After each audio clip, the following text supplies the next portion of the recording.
All right, we're back. Thank you. All right, now the chat is working nicely.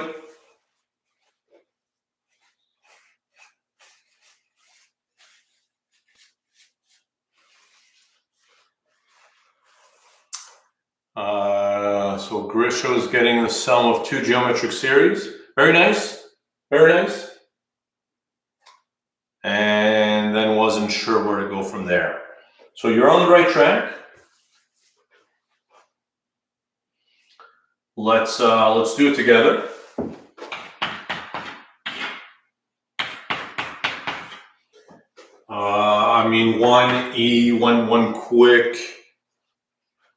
One quick shortcut. I mean, you can do long division,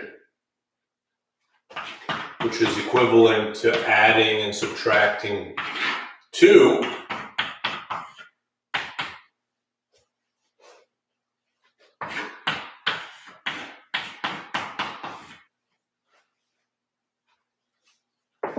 Very nice.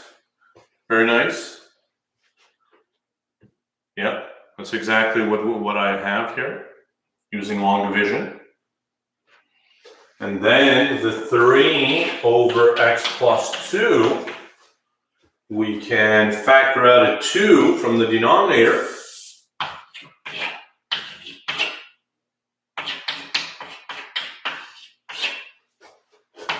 And then you can take a 3 over 2 out, treating it this way. And now you see that this is just a geometric series.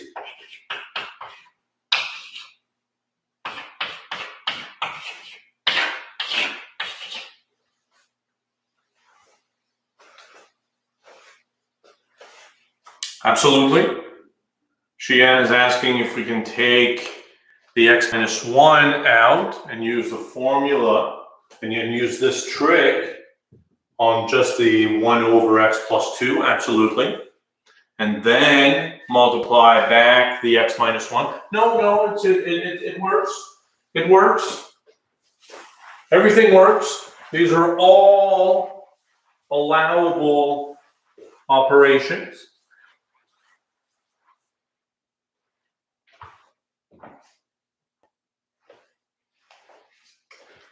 So there you have this thing. Let's multiply the 3 and the 2 in. So we have 3,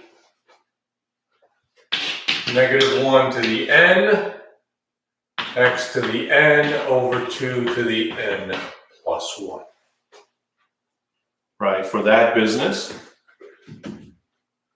And now, so x minus 1 over x plus 2, which was 1 minus this. So it's going to be 1 minus this.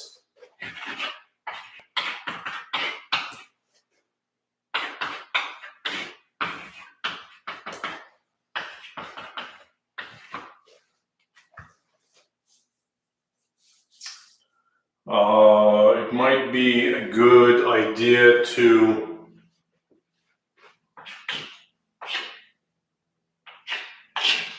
write out the first term. Right, just write out the first term. When n is 0, what is this? This is 3 x, so the minus 1 of the 0 is 1, x of the 0 is 1 over 2. Plus the sum from 1 to infinity.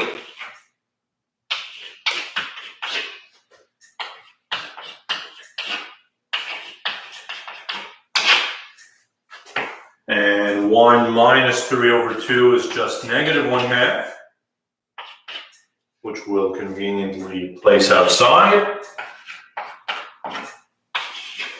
And then minus.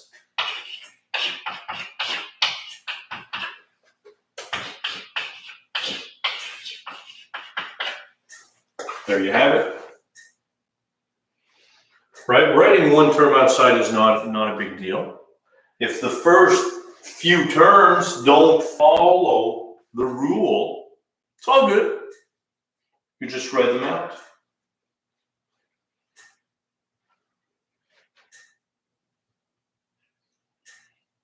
How we do it?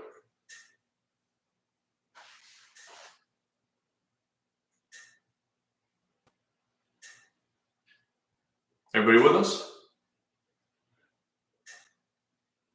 How do we get the minus 1 to the n plus 1? Well, you have minus.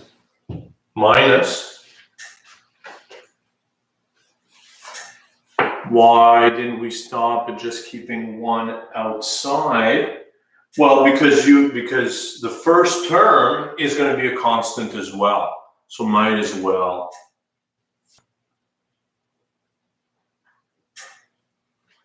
No, but why is this better than that?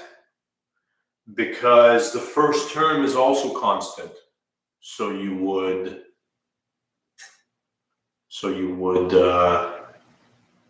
it's desirable to just have the one constant instead of 2.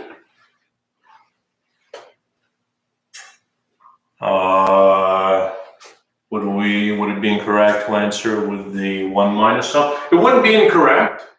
It's still correct, just not as good. Right? I mean, it's like leaving an answer 1 minus 3 over 2 plus x as an answer to a question. I mean, you wouldn't do that, right?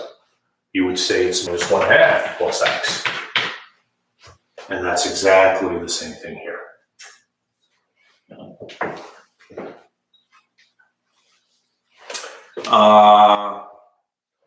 Aisha would like to, or again, I'm probably mispronouncing that, so sorry about that, but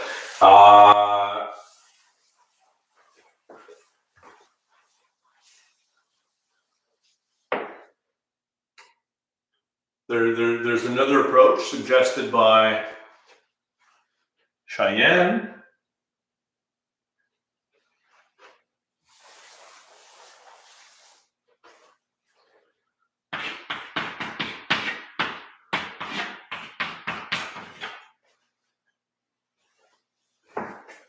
Let's look at a different approach, which will hopefully yield the same answer.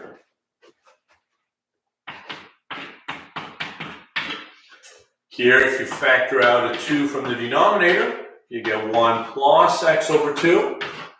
So it's the same thing, right?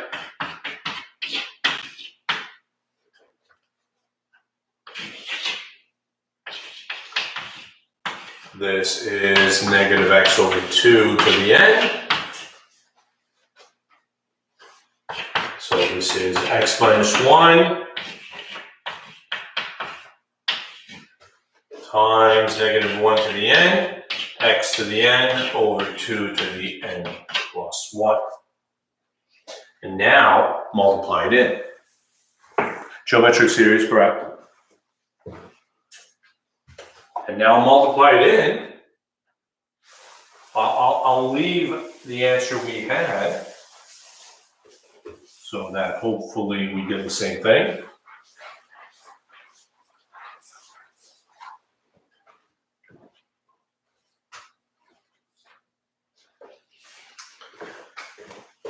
So now let's multiply that in. It's going to be x times that.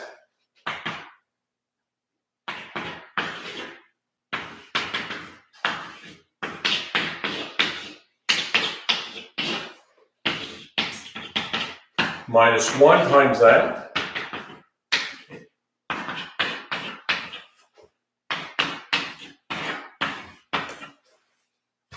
And this is a plus 1. So if I multiply the x in,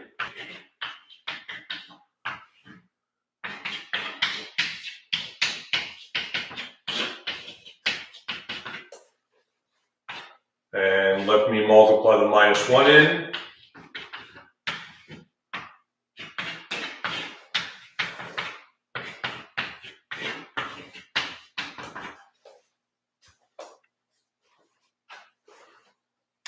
You should specify, right? Here you should specify that this is valid for absolute value of negative x over 2 less than 1. Absolutely. I mean, interval of convergence goes hand in hand with these. We're not always answering the question, but on an exam, you should expect to have that as being part of the question. Find the Maclaurin series or find the Taylor series for such and such a function along with the interval of convergence. Here, that question was not posed, but it's a good exercise to do it nonetheless. All right, and you see the issue now, right? We're here. And while it might be tempting to just add these two together, then you would have x to the n plus 1 plus x to the n. And that is not a power series. Well, I mean, Grisha, we would not stop here. This is not the end. This is the answer we're expecting. So we cannot stop here. And I'm just pointing out that this sum is not a power series. I mean, it's not in the right form, right? In a power series, you don't want x to the n plus x to the n plus 1 plus x to the n. You don't want that. You want just x to the n. So something's got to be done. We're not finished here. And what are we going to do? We're going to reindex this n plus 1 business.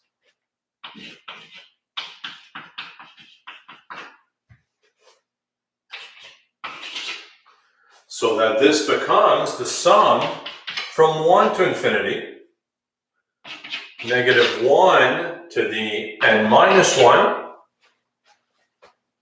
or n plus 1, which is the same thing, right? X to the n over 2 to the n.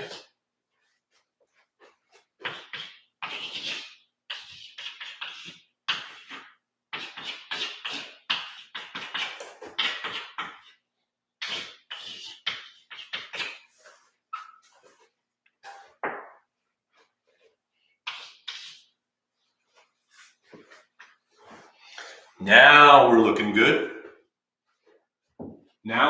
good. Now we have powers of x to the n, so now we can combine them. Except this one starts at 0, this one starts at 1. Well, it's not a big deal. We're going to fix that, right? We're going to fix that by writing the first term as an aside. Write out the n equals 0 term, exactly. Nicholas? Write out the n equals 0 term.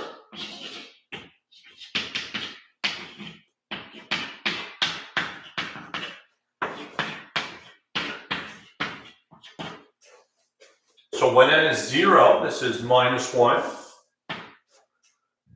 X to the 0 is 1 over 2. So the minus 1/2, looking good. Plus the sum starting at 1.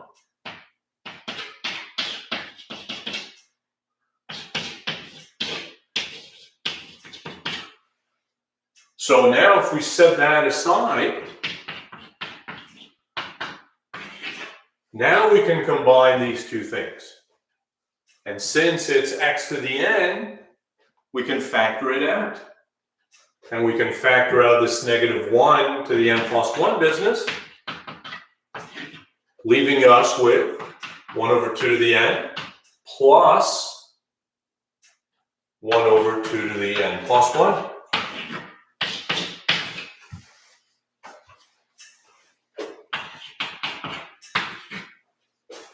Does everybody see that? Is everybody comfortable with that?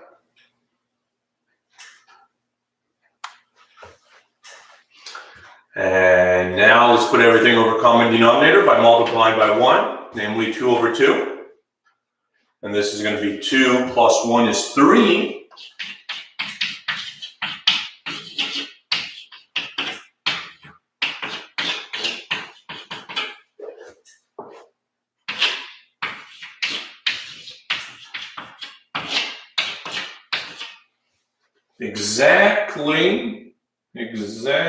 Exactly what we had right here.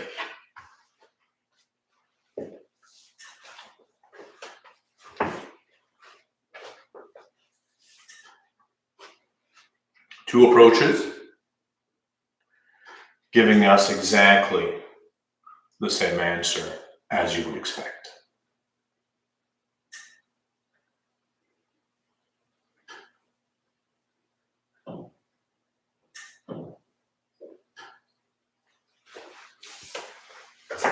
Convinced?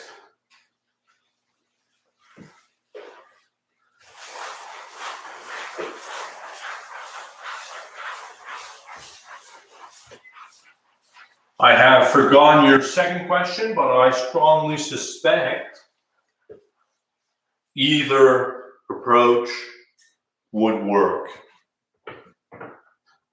So I'm going to let you do that.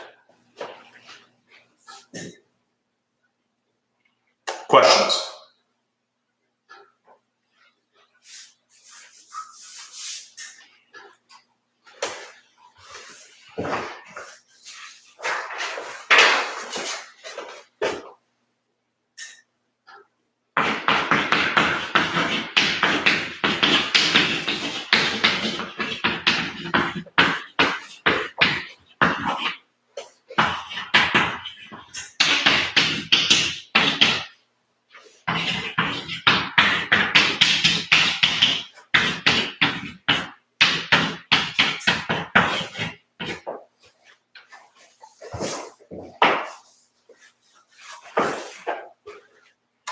Very good. So try the other question, and I suspect you'll be able to work it out. But if not, let us know tomorrow, and we can discuss it. Find the Taylor series around a given point. Oh, I mean, we need a point.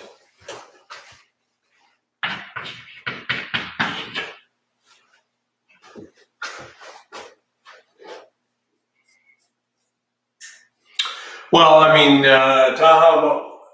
the point is, however you see it, whatever comes to mind, whatever is easiest for you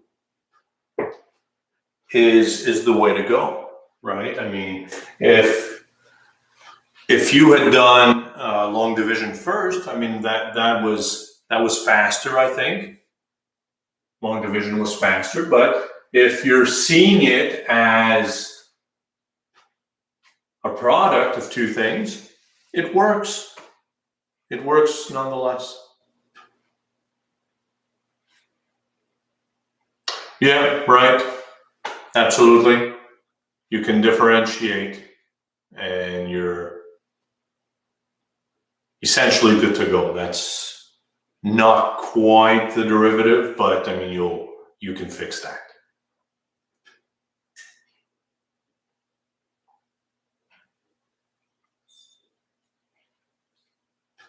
Or another option is that you can view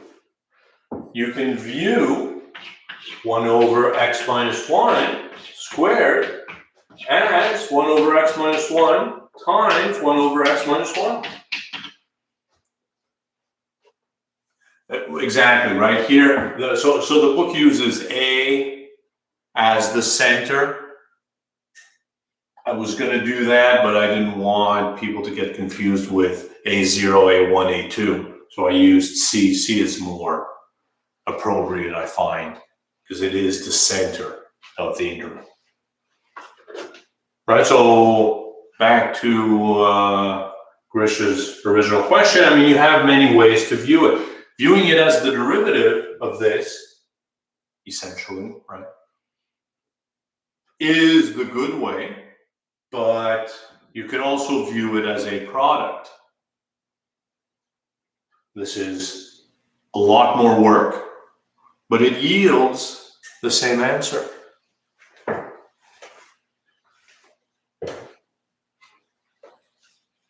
But the derivative way is the way to go here.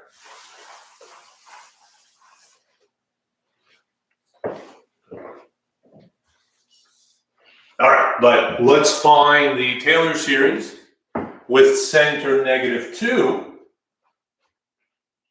Right, and we can do that using, again, those two columns, the function and the function at -2. So when x is -2, 4, 16, 32, 64, 128, is that right? 128 minus 16. No, 64. 64 minus 16. 64, 65, 66 minus 16. We're going to say 50.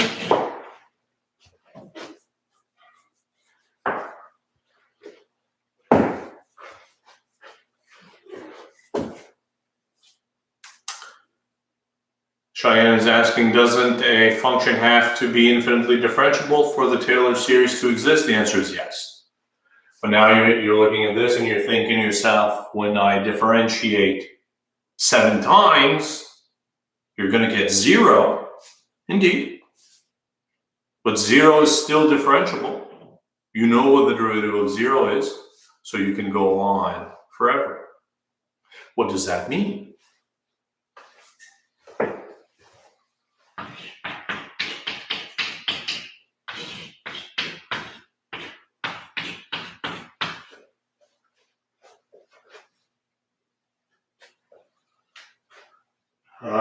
What is this? 24 minus 4 is 20.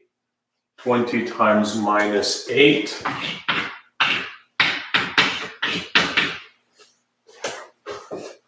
Minus 160.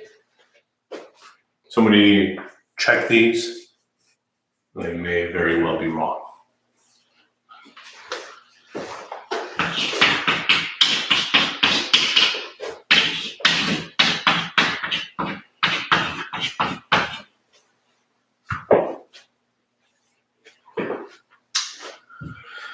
$120 minus 12, 108 times 4.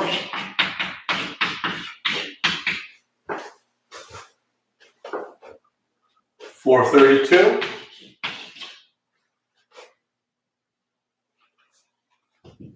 Please make sure these are correct.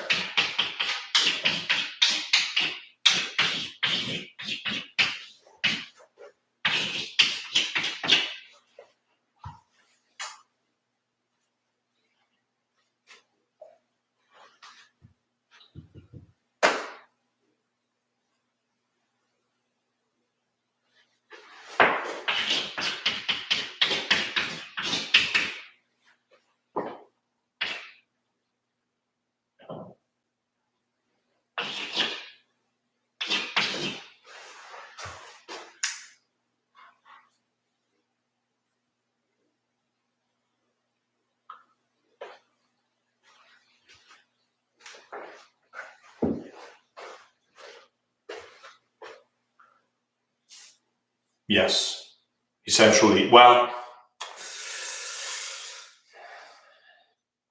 I want to say yes. I want to say yes, except that at the end of class today, we'll see something. We'll see something bad. We'll see something that actually contradicts this.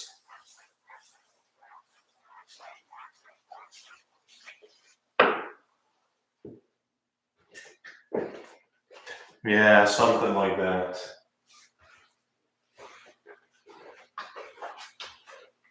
Yeah. Yeah, so Nicholas, you're essentially correct, except in some cases. Well, I mean, I think Nicholas means the actual derivative being 0, not just the derivative at the point.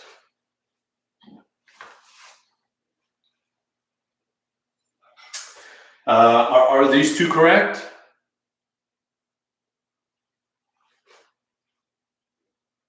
Exactly right. F of x is a polynomial which is already its own power series, or its own Maclaurin series for sure. But now we're looking at a Taylor series around another point. So it's going to be equivalent. It's going to be equivalent. We'll convince ourselves of that, but it's going to look different. We'll see. Let's finish it up.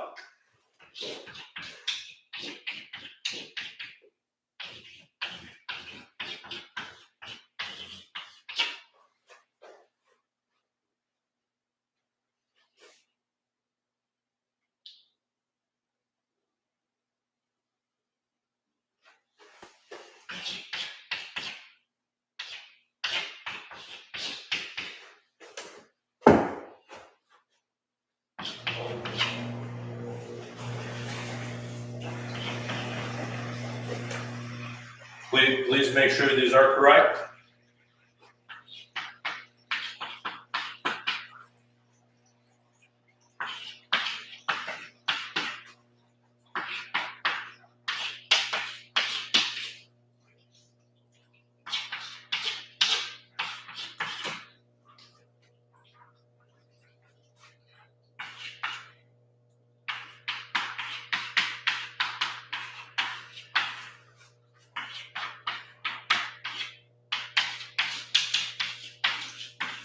And now you see what's happening, right?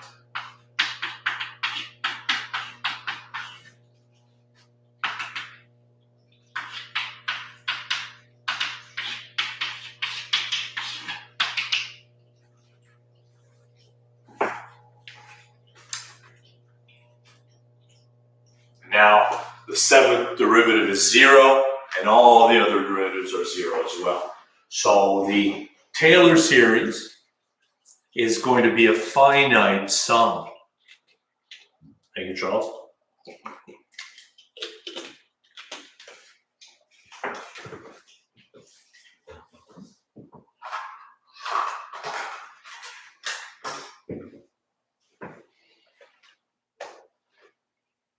So your function, which is f of minus 2, plus the derivative at minus 2 over 1 factorial x minus minus 2. Let me write it this way, just for the first one.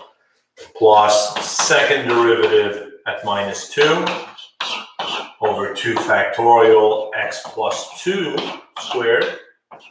And third derivative at minus 2 over 3 factorial x minus x plus 2 cubed. And so on and so on. Christina is asking, does this not contradict what we said about Taylor series? What do you mean? That the function has to be infinitely differentiable. The function still is infinitely differentiable.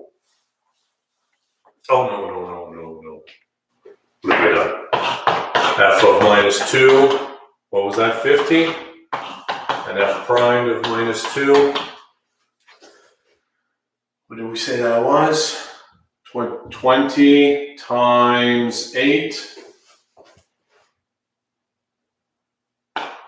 20 times 8, 160?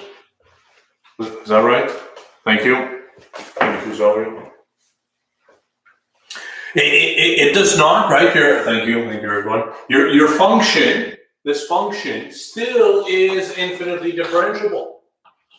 Just because the derivative is 0, you know what the derivative of 0 is. It's still 0. It's constant, right? And it keeps. You can differentiate as many times as you want. It is infinitely differentiable.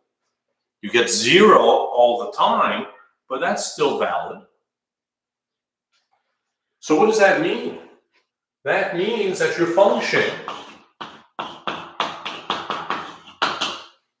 right, your function is 50 plus the derivative over 1 factorial x plus 2 plus the second derivative over 2 factorial x plus 2 squared, third derivative over 3 factorial x plus 2 cubed,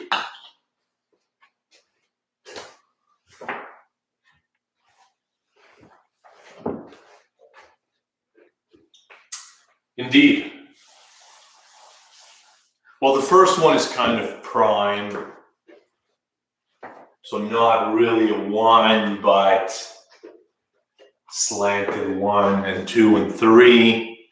But after 4, we're switching to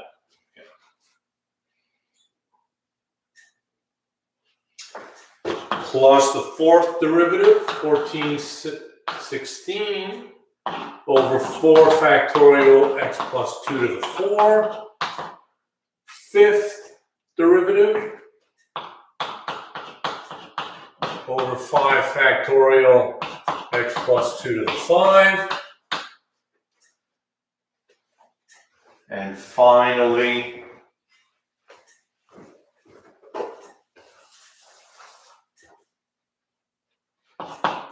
sixth derivative over 6 factorial x plus 2 to the 6. And then seventh onwards, they're all 0. So I'm not going to write them down. And we're back to n.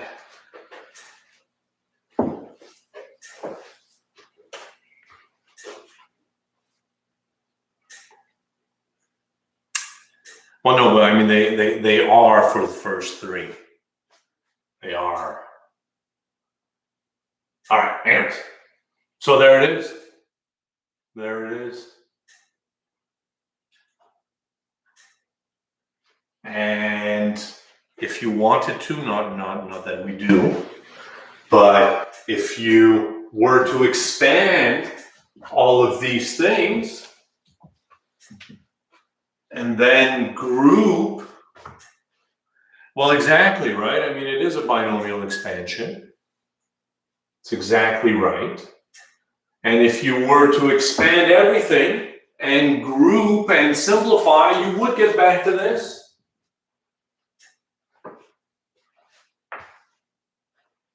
And notice that this is, all of these have x plus 2, so you could factor out an x plus 2 from this thing, and so that would be like some long division kind of thing.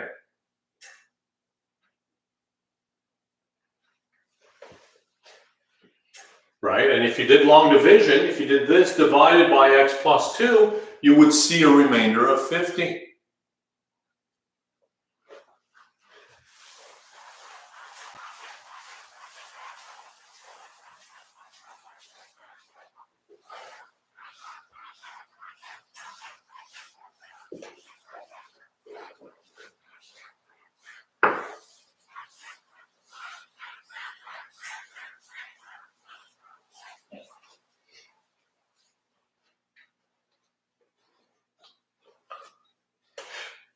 Well, finite polynomial to infinite 1, but it is still finite, right? Because all the other terms are 0.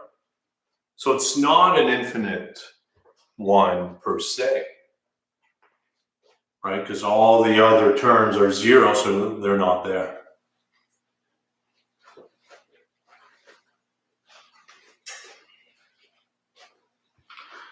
Does the degree of the equation always equal the number of derivatives?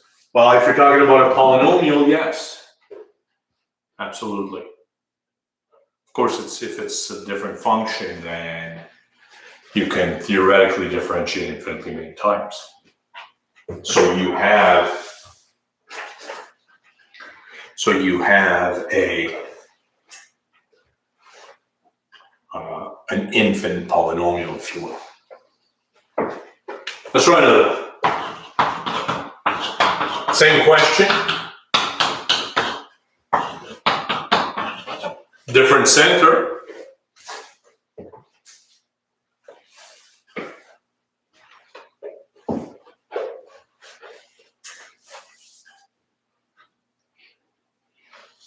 Now, as before, we have tricks, right? You don't always have to look at your derivatives and derivative at the center and use that long equation.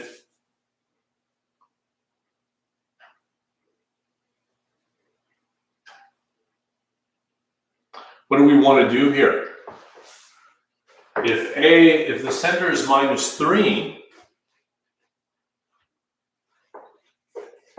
0 is a polynomial of degree 0.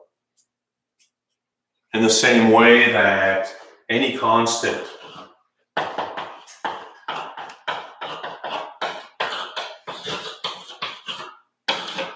because this is really 3 times x to the 0, the degree is the largest power of x present in the polynomial here, x to the 0. So this is a polynomial of degree 0, and in the same way, 0 is a polynomial of degree 0.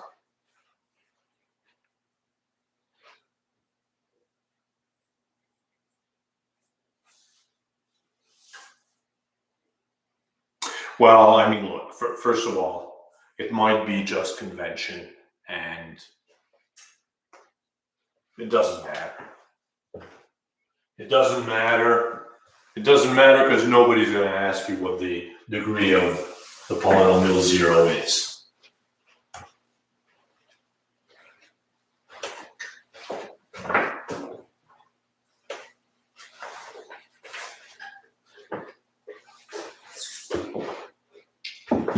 But let's go back to this. What do we want here?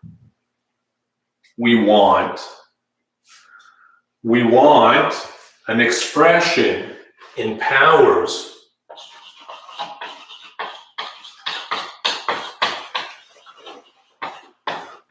of x plus 3. Right? We want powers of x plus 3. Right here we had a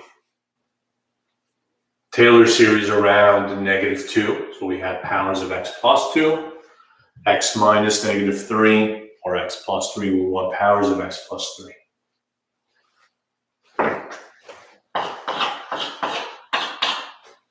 So let's introduce a 3.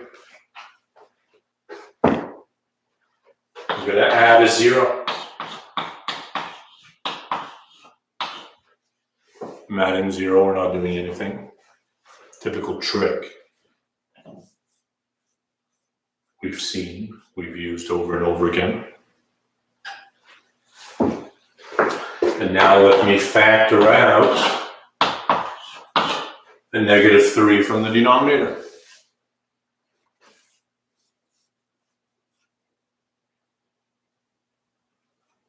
All right. Thank you for that, Sinbad. Correction. Wikipedia tells us that it is either left undefined or is defined to be negative, -1 or -infinity.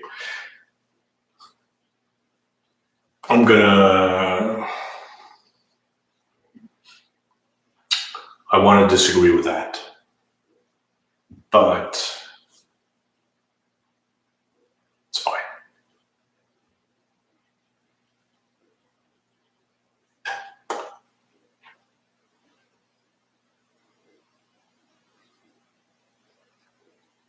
Yeah, I want to disagree with that.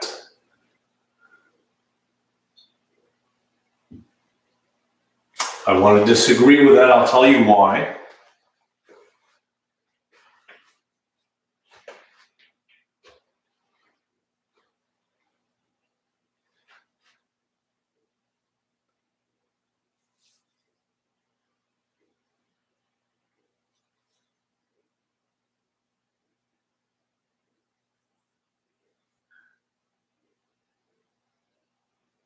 No, okay. All right. In what terms does -1 or 1 differ from 0 for a polynomial? Well, yeah, exactly, right? I mean, what are we talking about as far as -1 is concerned for a polynomial? This would suggest a 1 over x kind of thing. I don't know. I'm not a big fan of that, especially since every single other constant has degree 0. I'm not sure why you would want to give a different degree to 0. I mean, I understand that 0 is special because 0 times any other polynomial gives you 0. So it kind of absorbs the degree, whereas other constants do not.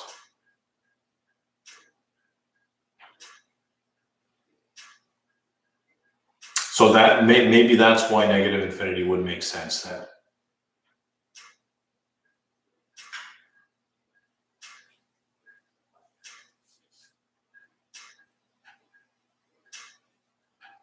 All right, anyways, let's not even worry about any of this.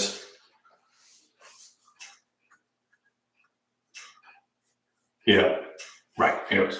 Look, it doesn't matter because it's not of any importance to us. But I kind of now see why you would want to call it -infinity. Because again, it absorbs the degree when you multiply by any other polynomial. All right. If we factor out a -3 from this,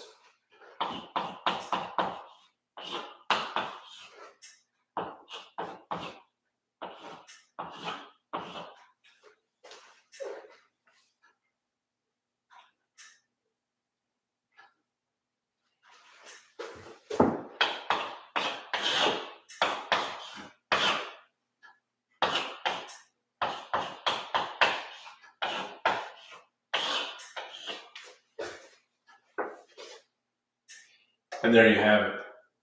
Now you see where we're headed with this, right? Geometric series.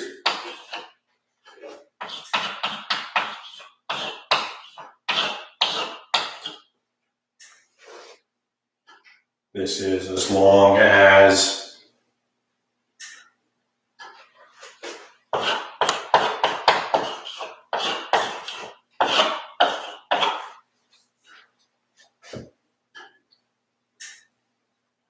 thank you for that, Sinbad.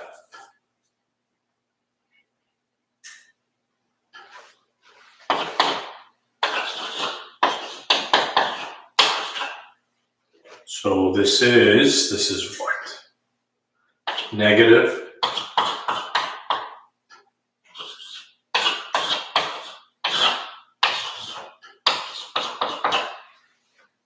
And there we have it. We wanted an expression in terms of powers of x plus 3. We have it there. Taylor series are unique. Probably should have mentioned that earlier.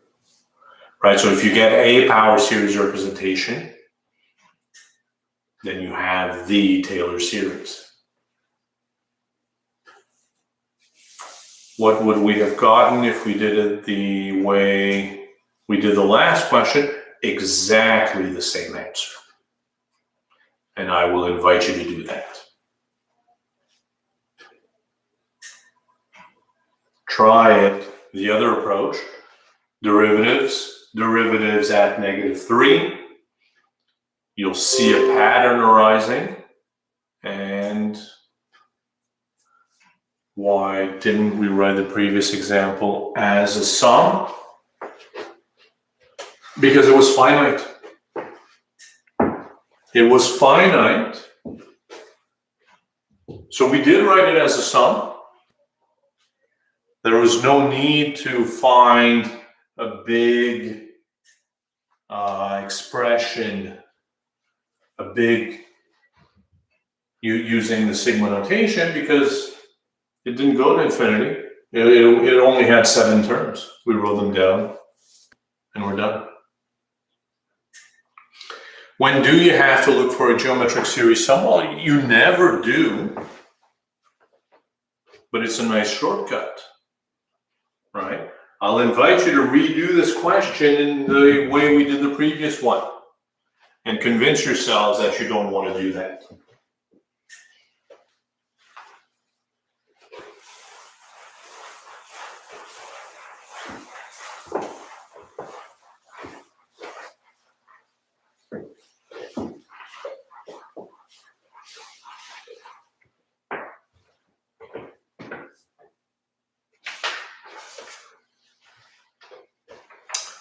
Questions?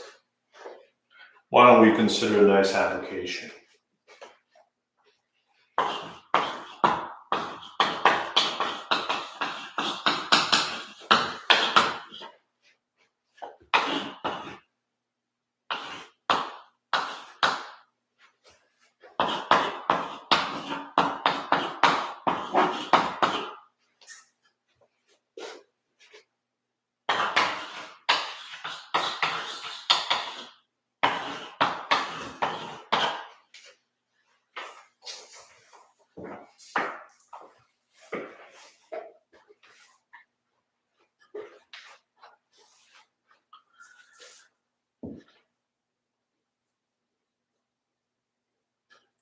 But this one continues infinitely with derivatives, that's correct? Correct. So it's not going to end, it's not going to be finite, but then you need to find a pattern, right? Very much like we did with sine and cos and the exponential function. You're going to see a pattern arising. Do we want to do it? Maybe we want to do it. Let's postpone that.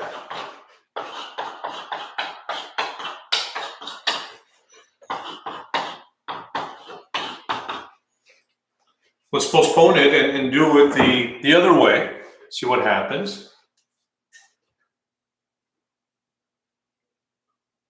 F of -3, of course, is 1 over -3. Derivative, -1 over x squared. Derivative at -3. -1 over 3 squared. Don't write it as 9. Let's leave it as 1 over 3 squared. It'll be easier to see what the answer is. Now again, we just gave the answer here. We did not prove the interval of convergence. Well, I mean, in fact, since it was just geometric, you already knew. So that was good enough. I mean, you probably should have written down an actual interval, but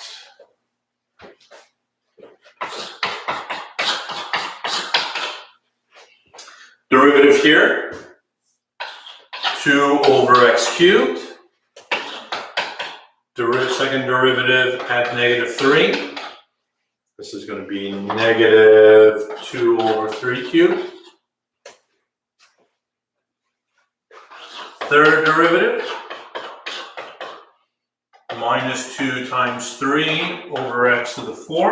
Again, I'm not writing it as 6, only to point out what's happening, and Taha has already figured that out. And we're going to get some sort of factorial happening.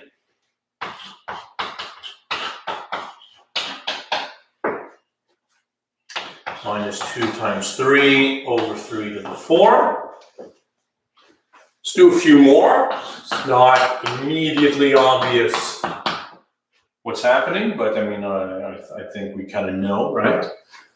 2 times 3 times 4 over x to the 5. And at -3, what do we get? 2 times 3 times 4 over 3 to the 5.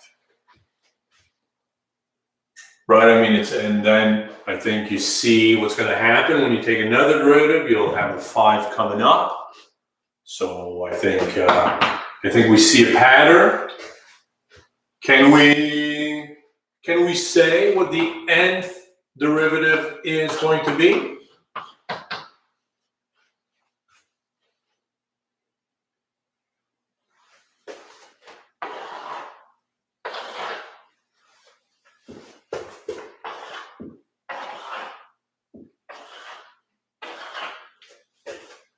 Can we describe what's happening? The nth derivative is going to be, well, they all have negatives. It's going to be negative. Numerator is the derivative factorial. So nth derivative, n factorial, over, these are all powers of 3. How do the powers correspond to the derivative? 4 versus 5. 3 versus 4. 2 versus 3. I think it's clear that it is 1 more than the derivative. So 3 to the n plus 1. Very nice. And now let's set up. So f of x is f of minus 3, derivative at minus 3 over 1 factorial x plus 3.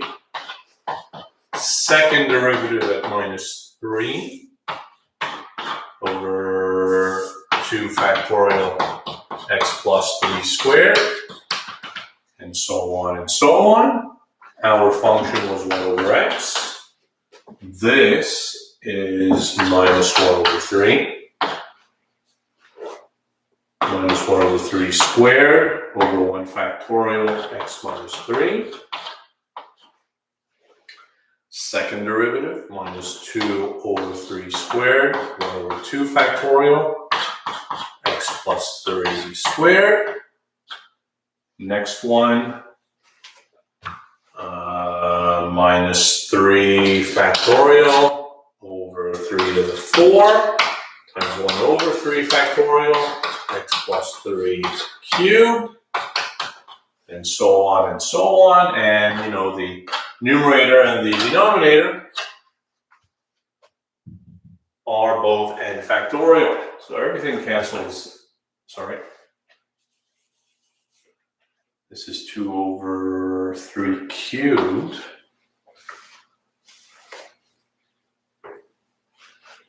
So if we clean everything up, what do we have?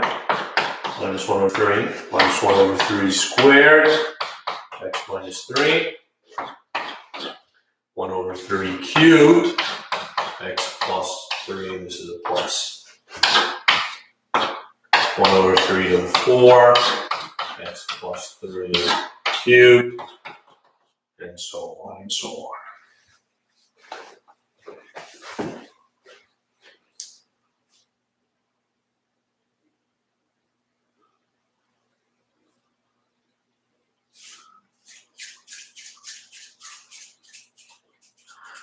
Taha, what do you mean by polynomial properties? Because keep in mind now, these are infinite polynomials, right? So what did you have in mind as far as polynomial properties are concerned?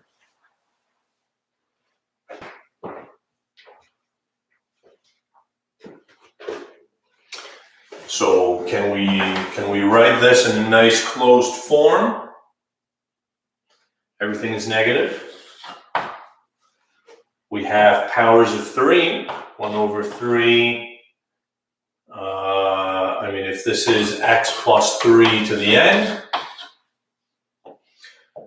the power is going to be 1 more, so that's going to be n plus 1.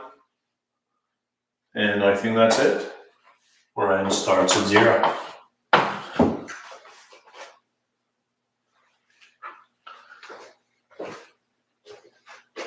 If you do the answer like this, I'm really looking for a nice closed form. A nice closed sigma notation. That's what I'd be looking for. Exactly the same answer we had before, if I'm not mistaken.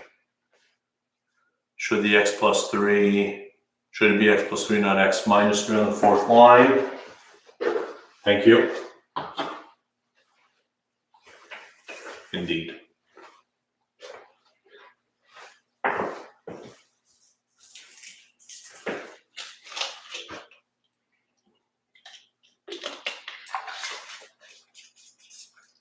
So you would not take the constant out in this case. What constant are you referring to? The -1? Or the -1/3?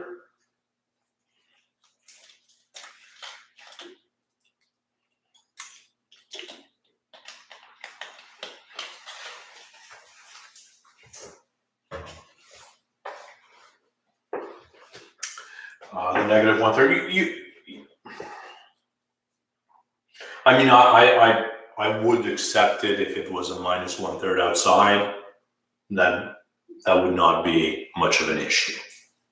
So -1/3 outside and then a 1/3 at the end would be acceptable as well.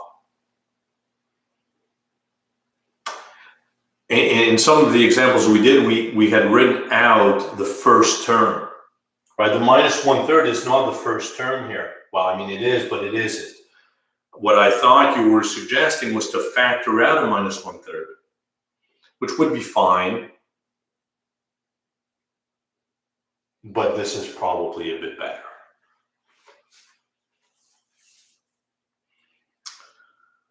In the last method, would the power series be the same regardless of C, since we didn't actually change the function and just found the geometric series?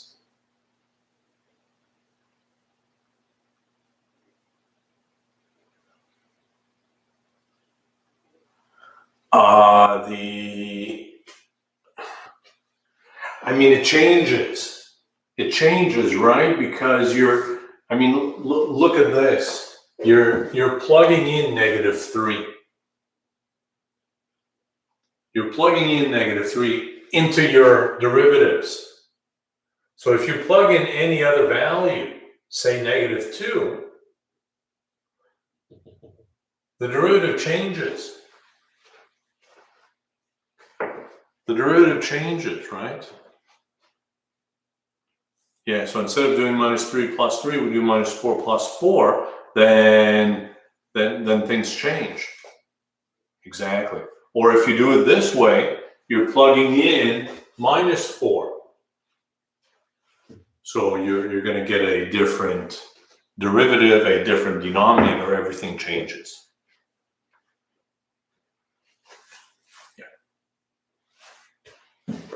Shall we move on to this question? Very reminiscent of the 141 final, right? Where you had to evaluate the integral of 2x squared minus 1 times e to the -x squared. That was a nice question.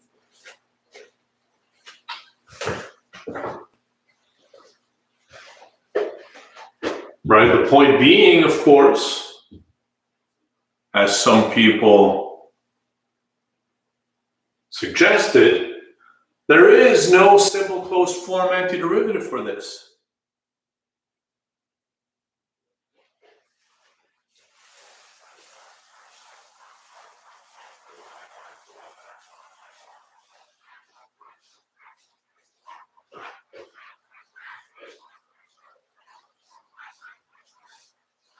Right? Some people try to do it on Wolfram Alpha. Wolfram Alpha uses the error function. It spits back an answer using the error function. But of course, we never talked about the error function. So, I mean, that was not acceptable on the final. The point is, you cannot integrate this. There is no simple closed form antiderivative for this function. It's a very nice result. So how do you integrate? How do you find, because this is a very important integral. Like I said, I mean, remove the x squared. This is the bell curve. This function is the bell curve. This integral is used in statistics and probability. It's a normal distribution in probability. So it's of the utmost importance. So we need to be able to at least approximate this to any degree of, to any degree we want, to any degree of exactness that we want. So here, the question is asking us to approximate this. Yeah, integration by parts. That was it. Integration by parts was the way to go. And then things canceled out. Interestingly enough.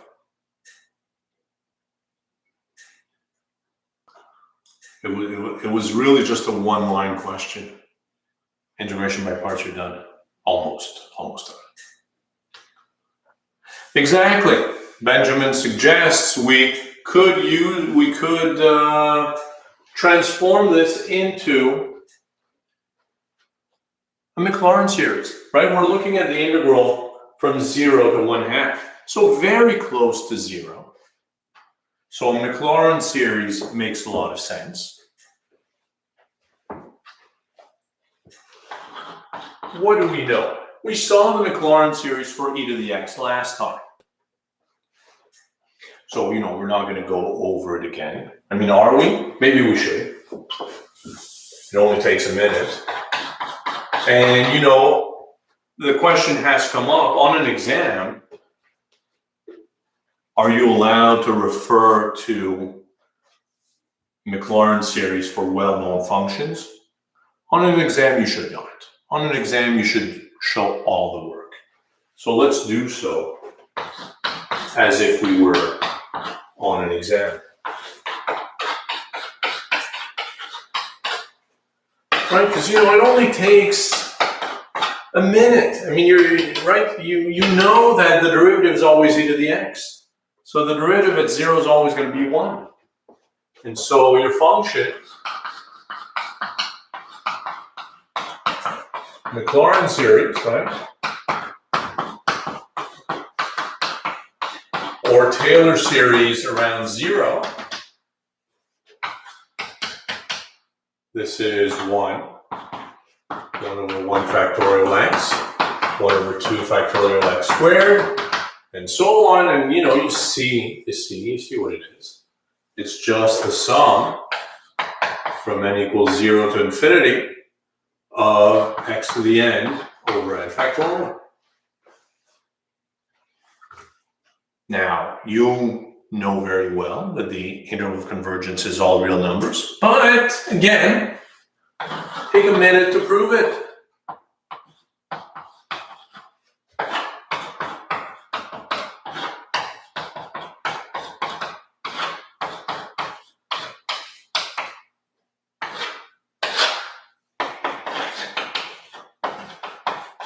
This is just absolute value of x over n plus 1, whose limit is 0. 0 less than 1 converges for all x.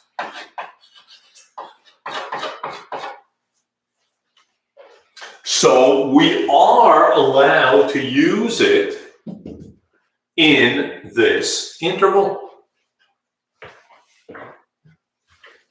Now, x squared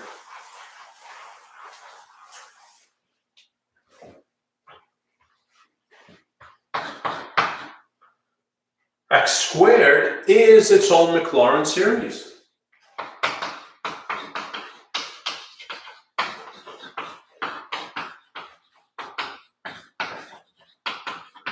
And converges for all x as well.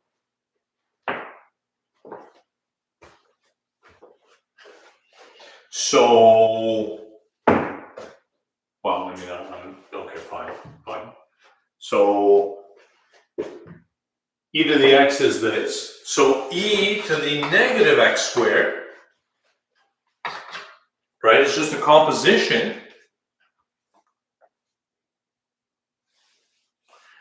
Again, Hugo, a valid point, but we are restricting our attention to real numbers here. We are restricting our attention to real numbers, so for all real values of x is fine.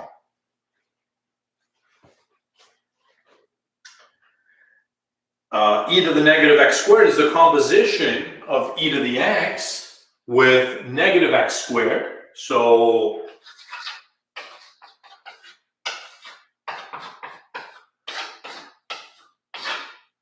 you have this, which is really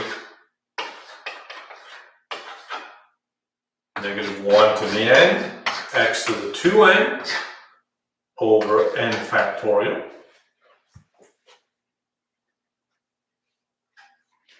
And when you multiply by x squared, you can, well,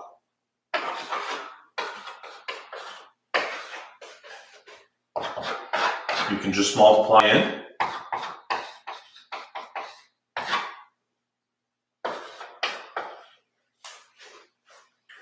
And there you have it. So we have the Maclaurin series for this function.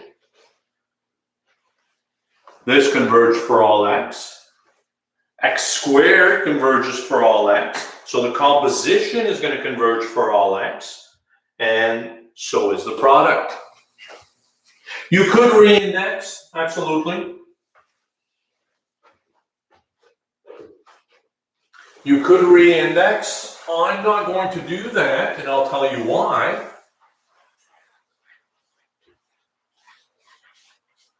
Because we're going to integrate. So, yeah, we're going to integrate, but nothing wrong with reindexing at this point. It would certainly be fine. But the point is that this business is that over here.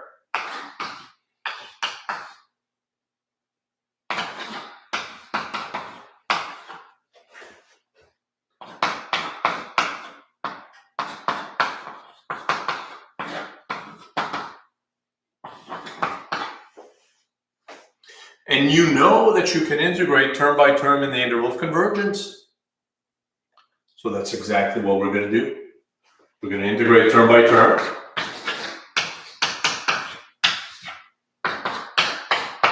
Antiderivative of this business is x to the 2n plus 3 over 2n plus 3 times n factorial between 0 and 1/2.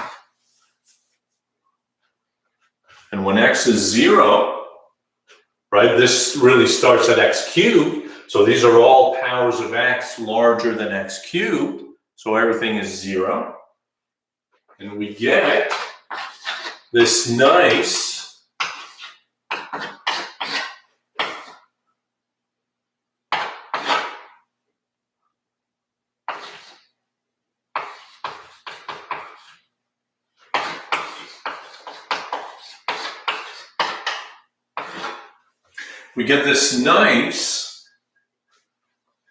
sum as the value of the integral. This integral is equal to the series.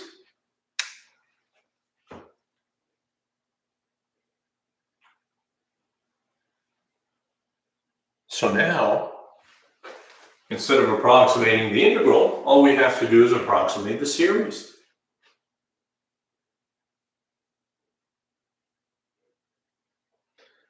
Now, if exactly, Taha, right, we can now use the alternating series test or the conclusion of the alternating series test to approximate this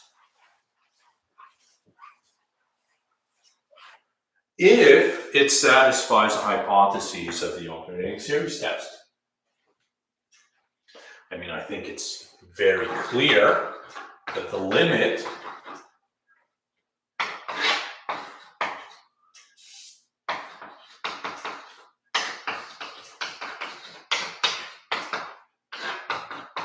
very clear that this limit is 0. Can we explain the last step quickly? What last step are we talking about? Wait.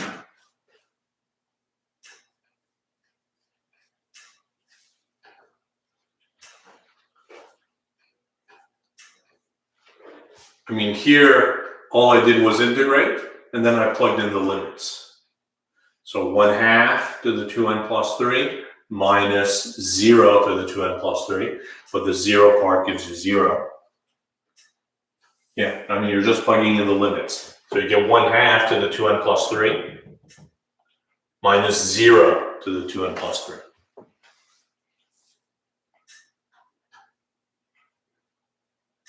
How is the limit 0? Well, as n goes to infinity, this goes to infinity, 2 to the infinity is infinity, this is infinity, and this is infinity. So you have 1 over infinity, which is 0.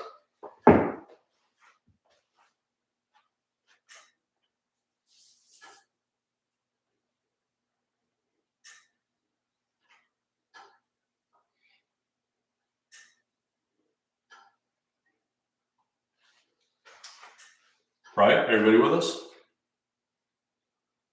So limit of the term is 0. Now we have to show that it decreases.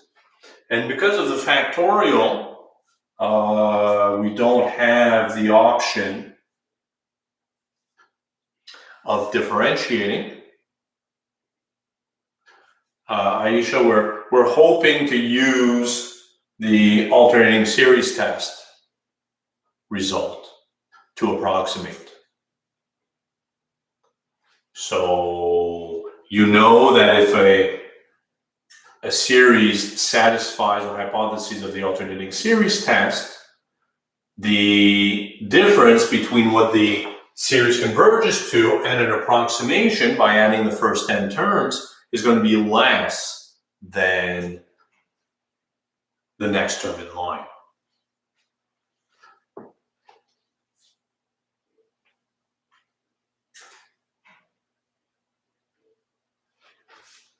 All right. So now we have to prove it directly. So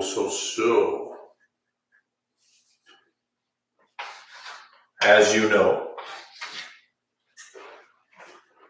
3 is less than 5. So 2n plus 3, if you add 2n to both sides, you get this. And this is 2 times n plus 1 plus 3.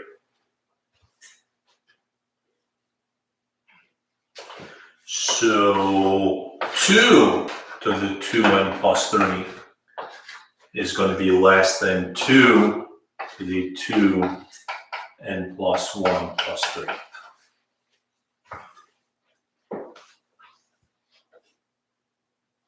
And if you multiply the whole thing by 1 over,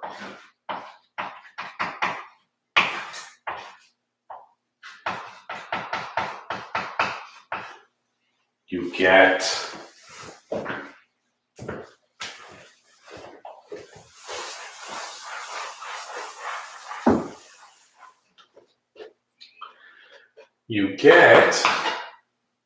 what do you get? 1 over 2 to the 2n plus 1 plus 3 less than 1 over 2 to the 2n plus 3. So that first part is decreasing. That second part, right from here, if you multiply both sides by 1 over 2n plus 3 and 2n plus 1 plus 3, you get that 1 over 2n plus 1 plus 3 is less than 1 over 2n plus 3. Needless to say, these are all bigger than 0, right? And finally,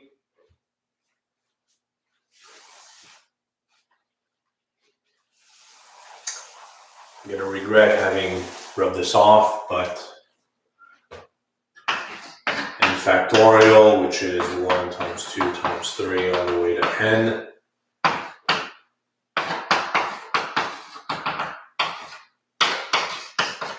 you multiply by something bigger than 1.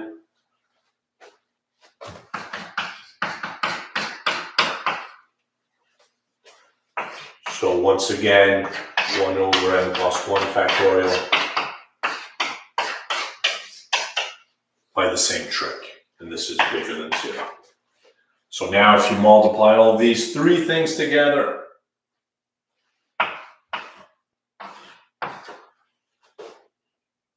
product of this and that and that,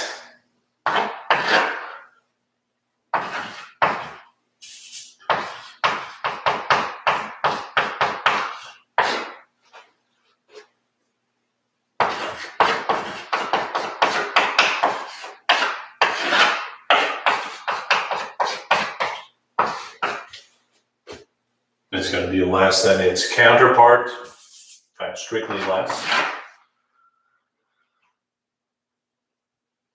This times that times that.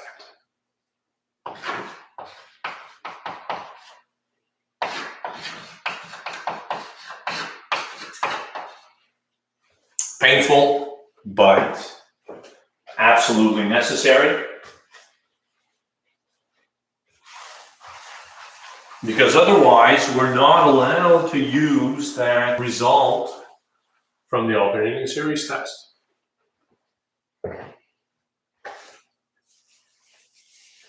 But now we are. So now, if you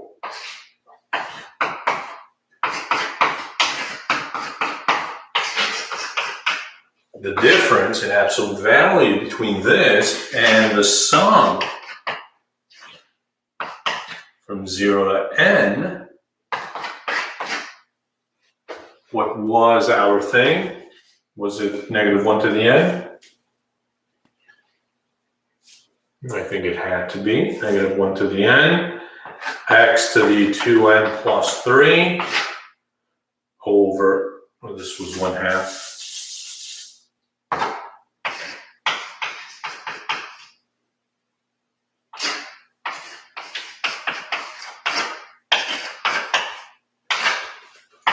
The difference between your partial sum and what the series converges to is less than, in fact, strictly less, but whatever, less than or equal to the next term in line, namely 1 over 2 to the 2n plus 1 plus 3. 2n plus 1 plus 3.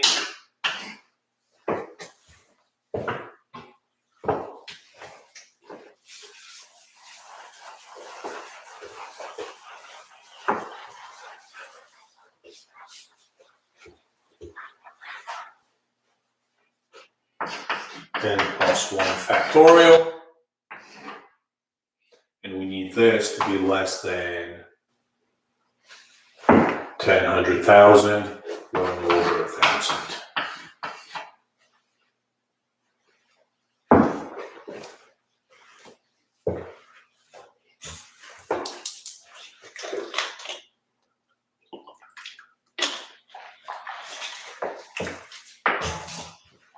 So now, well, I mean, on the Final exam 140. Some people asked, was it strict inequality or less than or equal to? We were lenient there, it doesn't matter.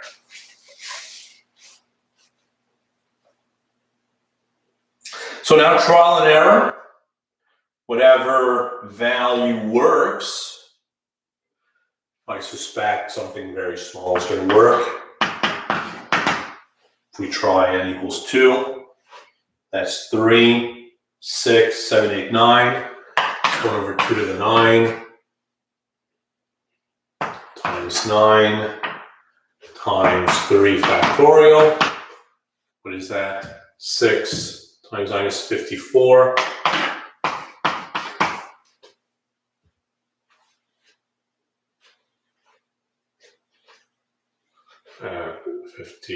256, 512, 512. So that is certainly way smaller than 1 over 1,000. What about n equals 1? 4, 5, 6, 7. And this is 2. 128 times 14. That is still less than 1 over 1,000. And if n is 0, probably not going to work now. 1 over 2 to the 5 times 5 times 1. 32 times 5. 160, which is bigger than 1 over 1,000. All right, there you go. So n equals 1. And what are we saying? I.e. the sum 1 over 2 cubed times 3 minus 1 over 2 to the 5 times 5. This thing, which is 2, so 5 times 4, 20 minus 3, so 17 over 2 to the 5 times 15.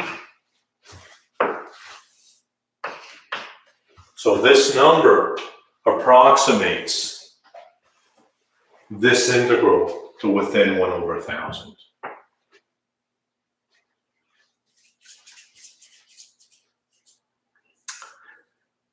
Hugo, when you have an alternating series,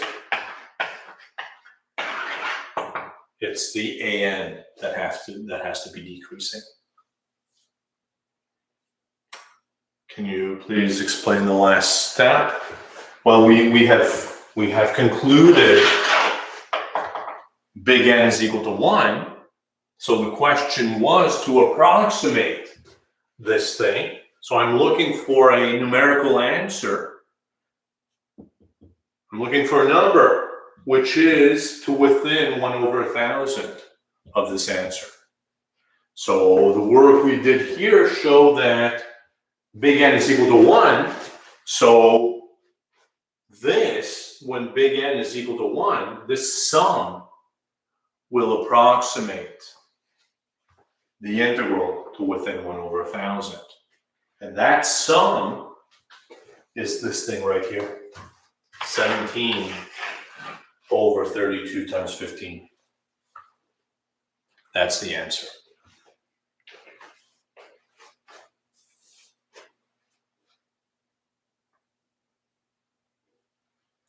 How are we doing? Questions?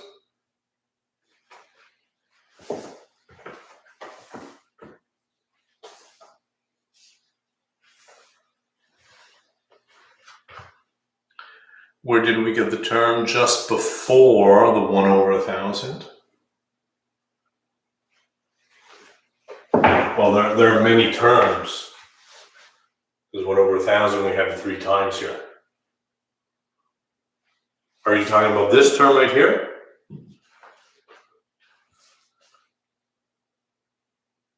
In the middle, this one. This comes from the result of the alternating series test. The alternating series test tells you that the sum, if something satisfies the hypotheses of the alternating series test, the difference between what the series converges to and a partial sum is less than the next term in line.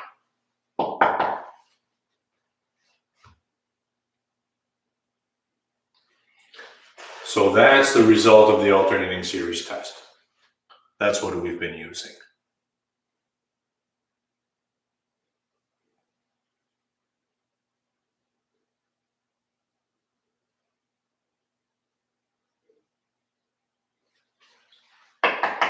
There's no -1 here because that's the result right here.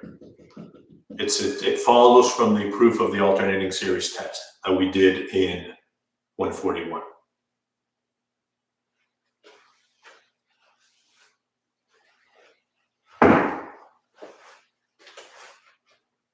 This only works for alternating series, absolutely, Sinbad.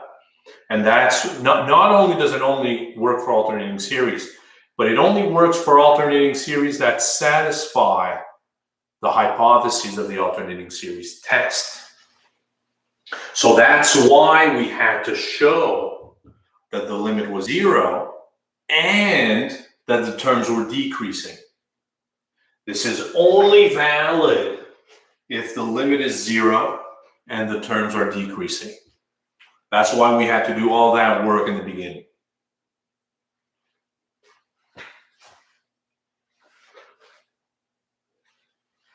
Convinced? Can I erase some of this? Do we want to do another one?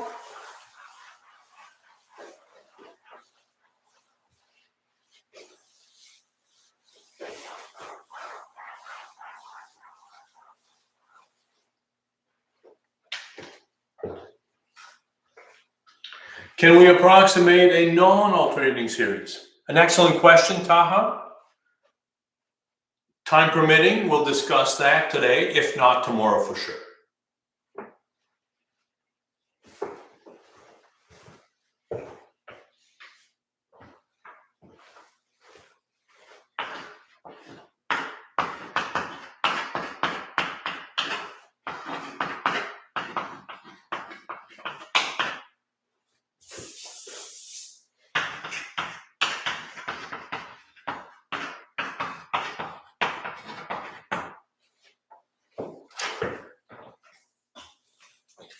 Let's switch it up a bit.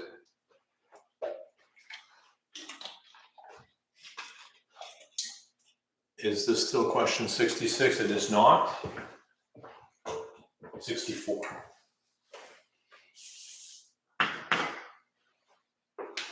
Thank you.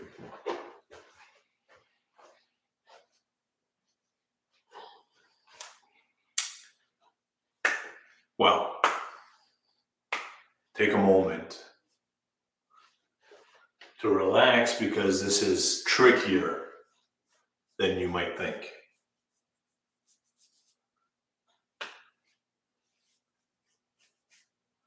So I'm going to need your complete attention.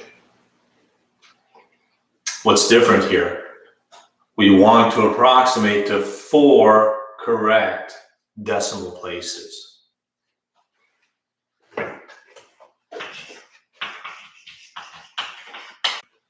Well, no, it says correct.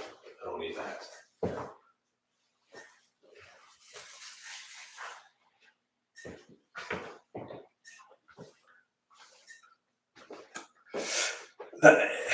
Right? I mean, Nicholas is pointing out the issue. What does that even mean?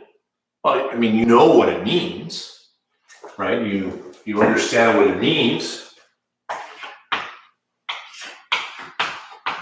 whatever these 4 decimal places are, they need to be correct. And then we can have some joke afterwards. Is it lagging? Seems to be fine on my part. It might have just been a glitch. Right, so we want the first 4 decimal places to be correct. Exactly, Hugo, thank you. Correct, R, these are R's.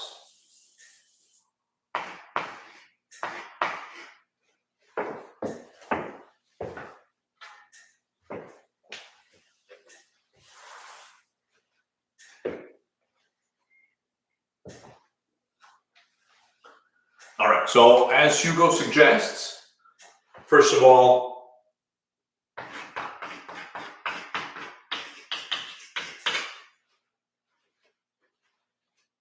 and Taha is asking, very much like Hugo was suggesting, what is the error here? Well, let's postpone that discussion, but that's where the difficulty lies. But for now, in the interests of time, because we are running out of time, I don't want to work out the whole Maclaurin series for sin x, and we did it yesterday anyways. So in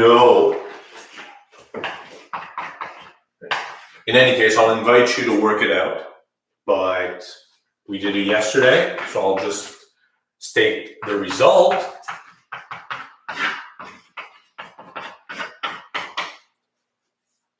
Which I believe was this. Is that correct? And we had, at that time, worked out the interval convergence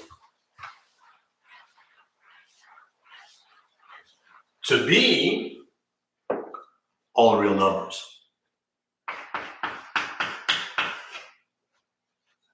Is that correct?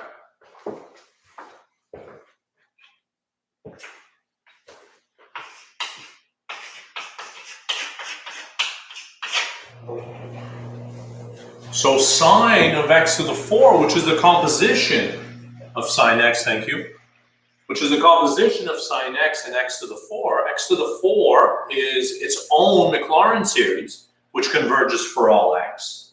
So the composition is going to converge for all values of x as well. And the composition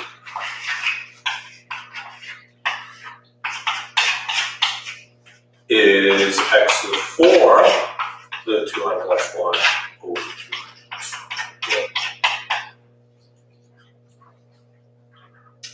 Which is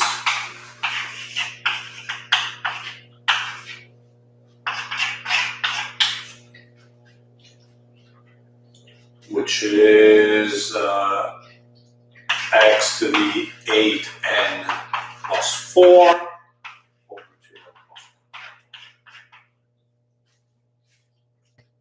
So the integral, which again, right, I mean, you can try to integrate this. You can try to integrate, but it doesn't have a simple closed form antiderivative. You're never going to get a nice function as its antiderivative. The only thing you can really get is a sort of Maclaurin series. And exactly, Lena, for the composition, we take the intersection of both intervals of convergence. Absolutely. But since this one is all of R and x squared is all of R, then the intersection is all of R in this case. Absolutely. So this is just that.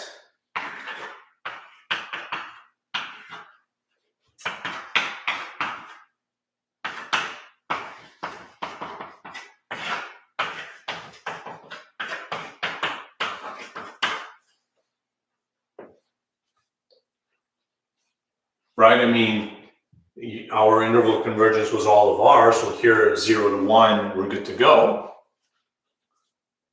Exactly right. You use the Maclaurin series because the integral is close to 0.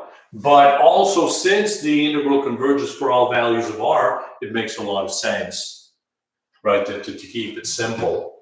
But if you had, I mean, if it was 2 to 3, say, then when you take the antiderivative and you plug in, nothing disappears.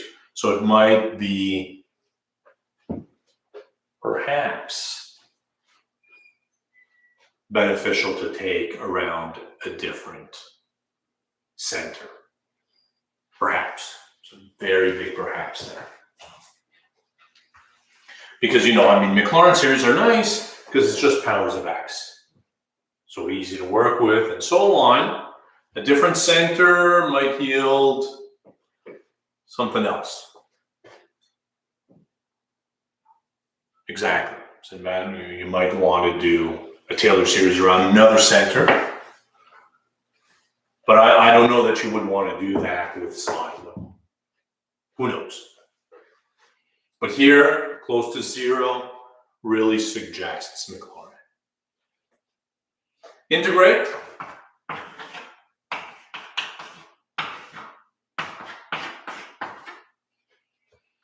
X to the 8n plus 5 over 8n plus 5 2n plus 1 factorial. Between 0 and 1, blah, blah, blah, you know the deal.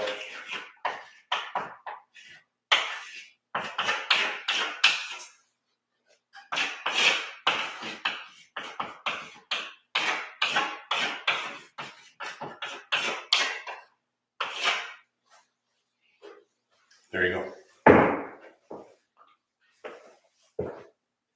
How do we know that? What's your question?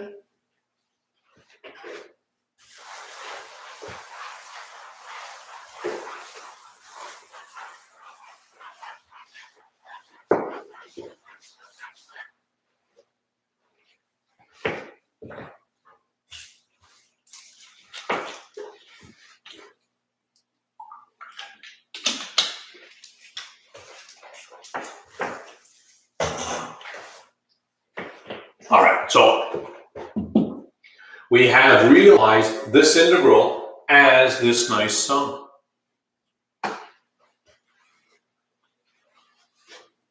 So you're good to go. Approximating this integral is now equivalent to approximating this sum. Again, I will let you show that this satisfies the hypotheses of the alternating series test. It's exactly the same thing as the one we did before. Show a series satisfies hypotheses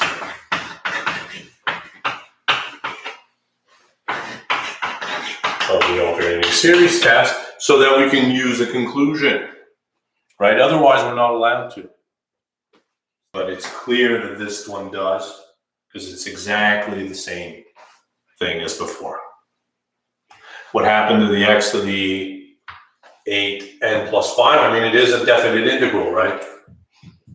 So we just plugged in the limits.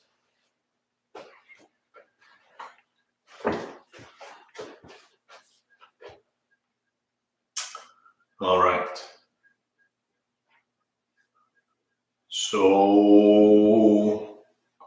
So what are we saying?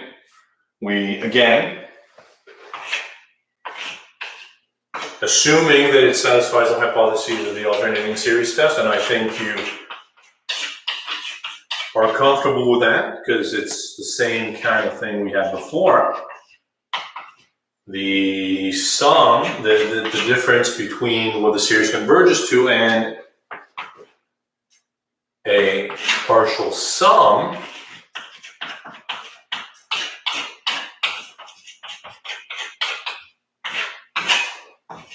is going to be less than or equal to the next term in line, 1 over 8 and plus 1 plus 5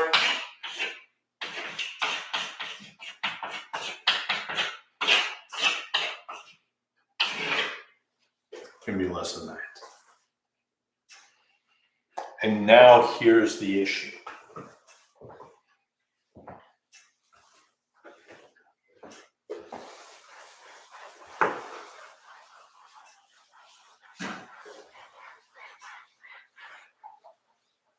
What do we want? We want the first 4 decimal places to be correct. So what does that mean as far as the error is concerned? Some people have suggested 1 over 100,000. Right, the first 4 decimal places, 1, 2, 3, 4. So if so 10, 100,000, 10,000.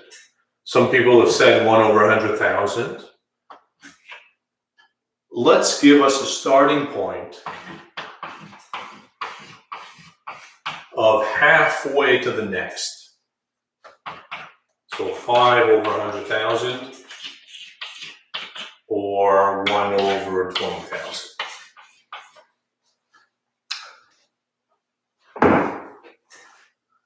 Well, exactly as you suggests.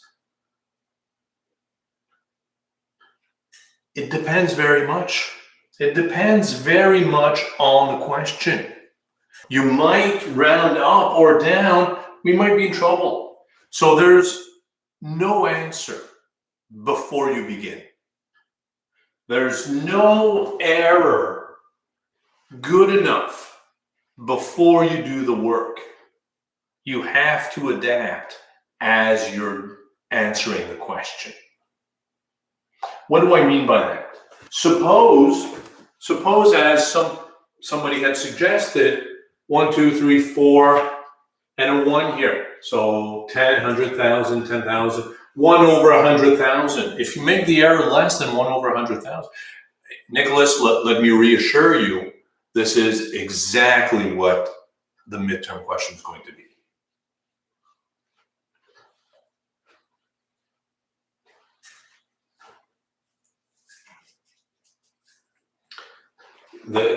Hugo, this is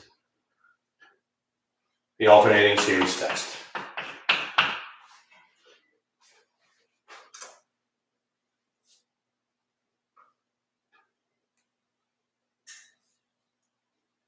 Yeah, so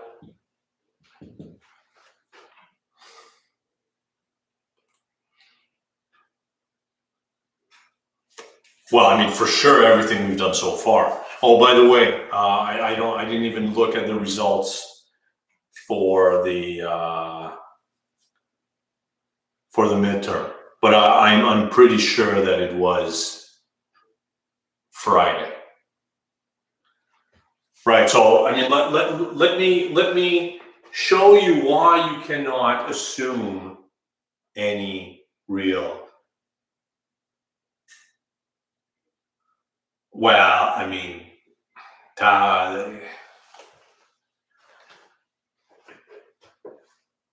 you can't use Wolfram Alpha to justify your answer. You can use Wolfram Alpha to check your answer, but Wolfram Alpha is not going to be justification. And in fact, Wolfram Alpha does exactly this. Right? So first of all, let me tell you why you cannot make your answer less than that and just assume that it's going to be fine, right? Because suppose that by adding the first few terms, you had an answer of 0, 6, 1, 2, 4, 9, 9, 8. If your answer is to within 0.00001, then it might change the 9. If you add this, it's going to affect the 4. The 4 is going to become a 5. So it might not work. Well, now you're thinking, what about 001? Well, same problem. This 9, when you add 1, becomes a 10. This 9 becomes a 10, and it affects the 4 again. So there's no systematic starting point. There's no number which is going to guarantee the first 4 decimal places to be correct. You need to adapt every single time. But we'll take this as a starting point and work from there. So 1 over 20,000, let's check if n is 3. What do we get? 4, 32, 37. 3, 4, 8, plus 1 is 9, 11. 9 factorial. That's probably, well, now let me. Anyone is asking, how is this different from the previous question? Let's answer that beforehand. The question is asking correct to correct to 4 decimal places. We want the first 4 decimal places to be absolutely correct.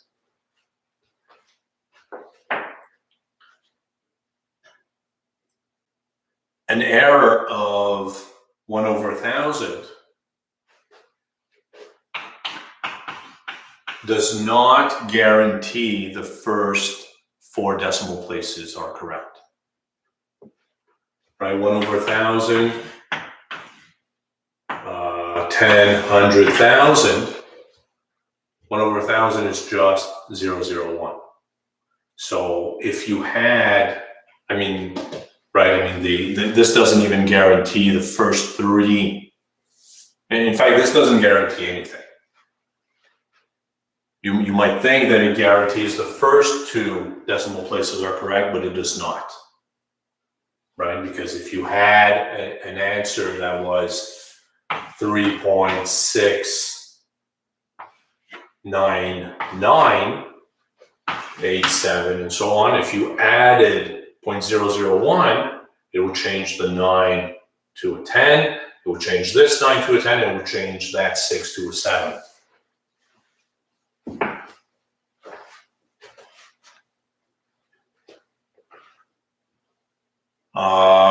Let me now use Wolfram Alpha to calculate these things.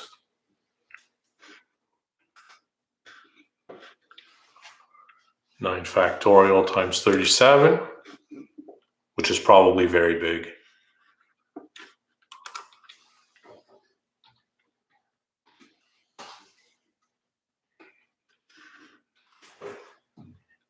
Well, 9 factorial is already 362,000. So that is certainly way less than 20,000.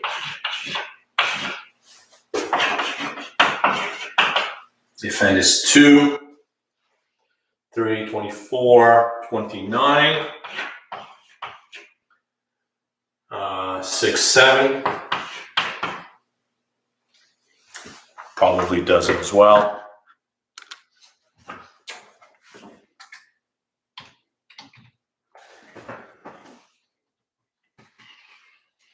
Seven factorial times 29. That's 146,000.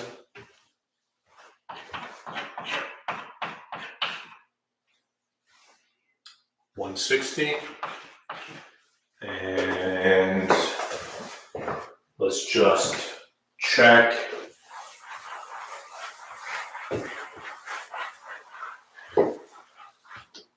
If n is 1, I might still do it.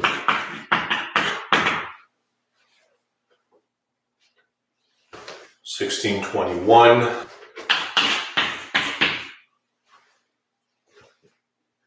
5 factorial.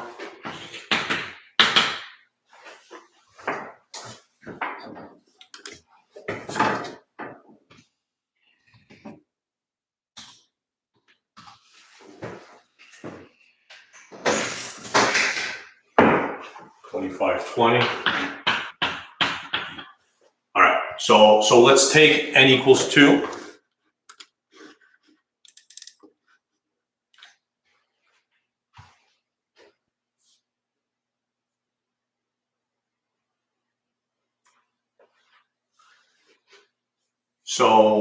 So let's use n equals 2.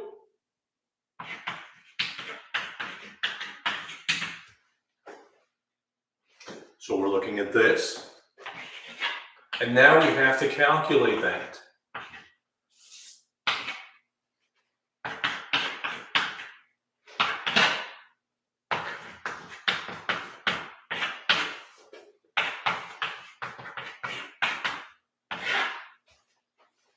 Right, so now we calculate this.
Let's take here.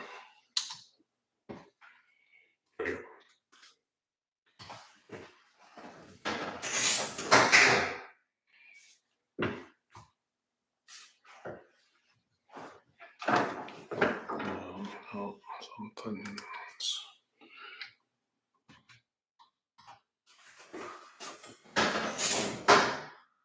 Got it.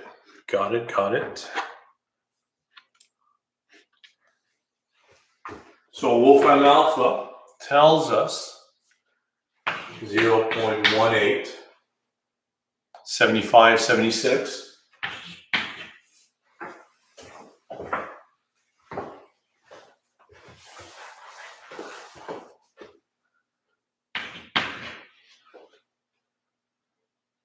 $31.25, and so on and so on. That's what Wolfram Alpha has given us. Right, so I use Wolfram Alpha to give us an answer for that. You can use a calculator, absolutely. Does anybody have this as the answer?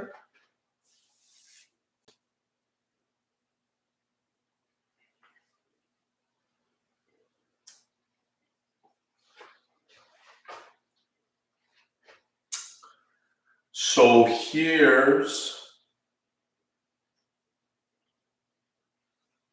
the deal. What have we done? We have shown, first of all, we made use of the fact that it was less than 1, 2, 3, 4, so 0, 0, 0, 0, 5, right? We were looking for a number to within this level of accuracy. But you see, if you add the 5 and the 7, that gives you a 12, and that changes this 5. Well, we don't know that the 4 decimal places are correct yet. That's the thing, we don't know. But now, this is where we're going to adjust.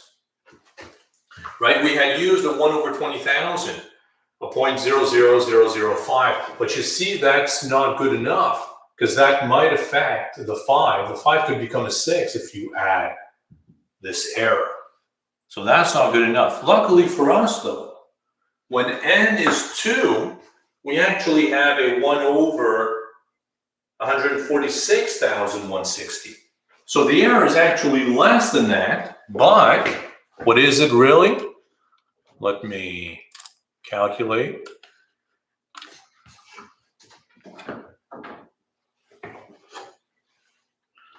One over 146, 160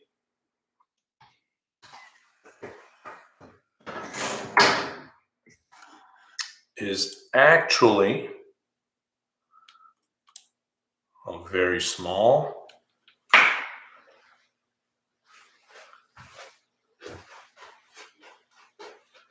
So 1 over 146, 160 is actually 1, 2, 3, 4, 5 zeros.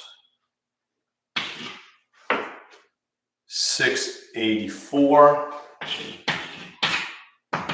and so on and so on.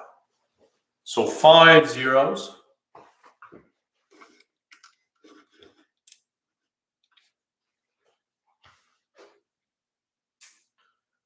Right, so what we have, by using n equals 2, we actually have an error of this. The error is at most that. So now this is where the adjustment plays a role. 1, 2, 3, 4, 5. 1, 2, 3, 4, 5. 6, 8, 1, blah, blah, blah. So if you're adding or subtracting, right? If you subtract these, it'll affect the 7. The 7 could become a 6. Or if you add them, this becomes a 12, maybe even 13. And the 7 could become an 8, but it will not affect the first 4 decimal places. That's the argument.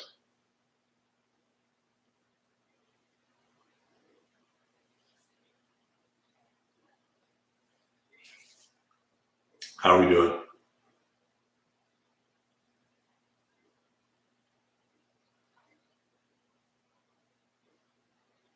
Questions?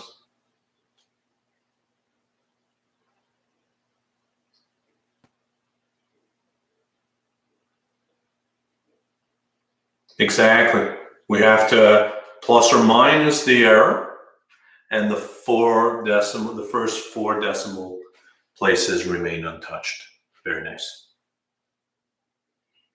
When you subtract, if you subtract, this 7 could become a 6, but still will not affect the first 4.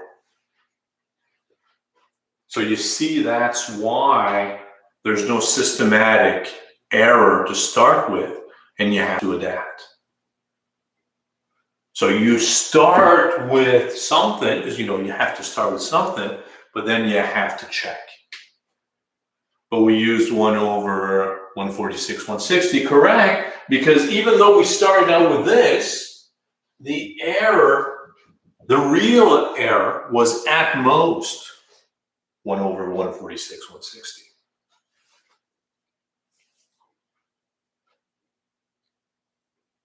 That would be nice. Sinbad is asking, do we have to give a range to show that the first 4 decimal places remain untouched? And that would be very nice. Absolutely.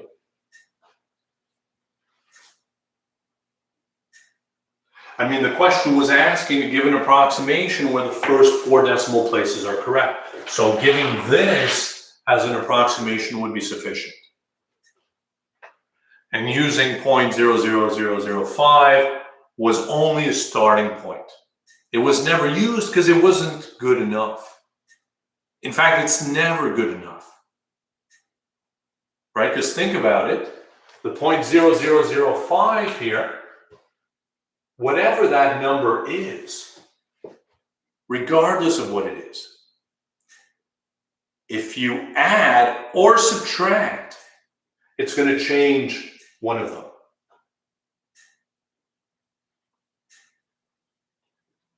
Right? No matter what that number is. if you have a 0.00005, by adding or subtracting, one of them is going to change the previous one.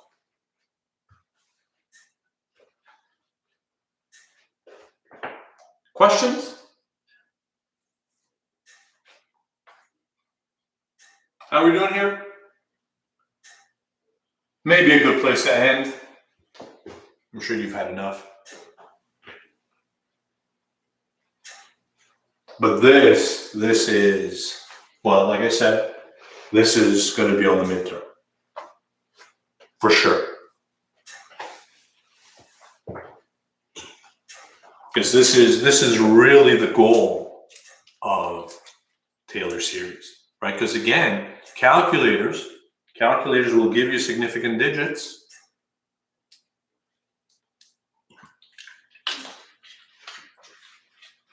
And that's what's important. So Taylor series are there. I mean, it's certainly a nice theoretical result, but in practice, well, I mean, yeah, so some calculators round, and yeah.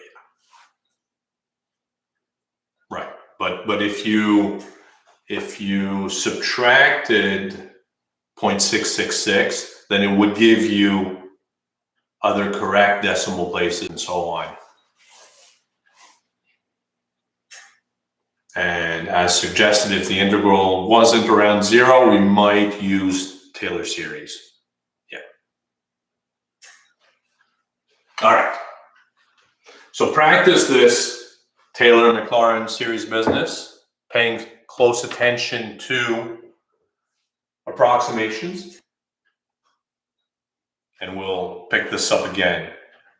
Would 0.00001 have been a good candidate? Sure. But again, right, I mean,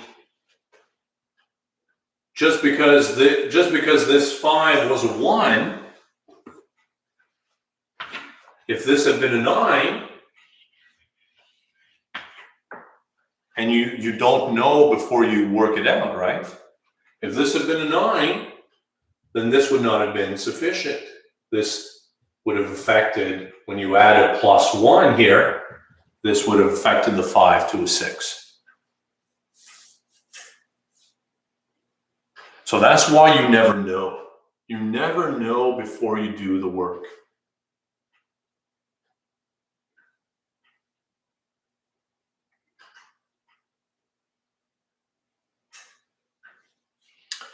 And anyone is asking, why not add a bunch of zeros?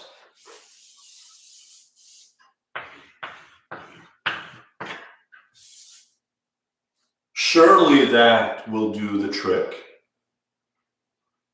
It doesn't. Because you don't know what this number is going to be.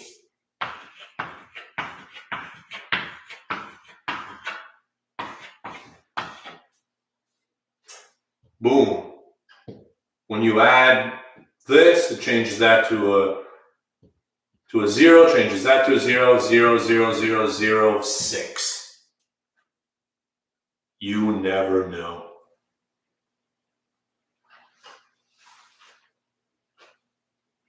Plus, if you are intent on starting out with a very, very, very small error, you're going to have to add a lot of terms.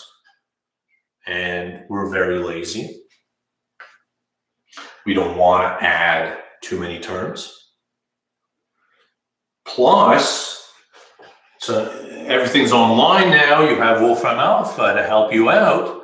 But on an exam, on an in-person exam, you wouldn't even have a calculator. So you would have to do all of this by hand.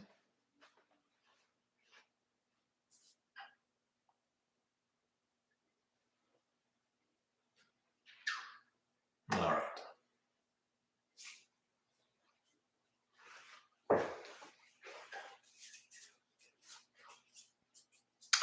Well, I mean, of course, as Christina suggests, this like 0.00001 would have worked here because our last digit was not a 9 nor a 1, right? Or I mean, nor a 0. Because if it was a 0 and you subtracted, it would have affected this. But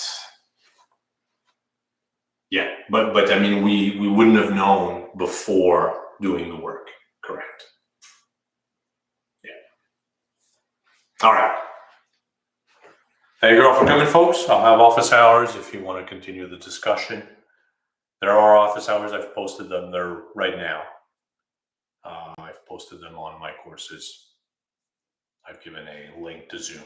So we'll be moving to Zoom for office hours. Well, we would rather err on the safe side, but at the same time, well, I mean, look, I mean, if there's nothing wrong with 0.0001 starting out with that instead of starting with a 0.5. So, I mean, there probably isn't much more work for you to do. And, you know, I mean, typically these series will decrease so fast that one works for the other. Group office hours. So, you know, we cycle through people with questions. Yeah, office hours, Monday through Thursday, 1:30 to 2:30. All right. Thank you all for coming, folks. I will see you in office hours or tomorrow in class. You guys have a good one.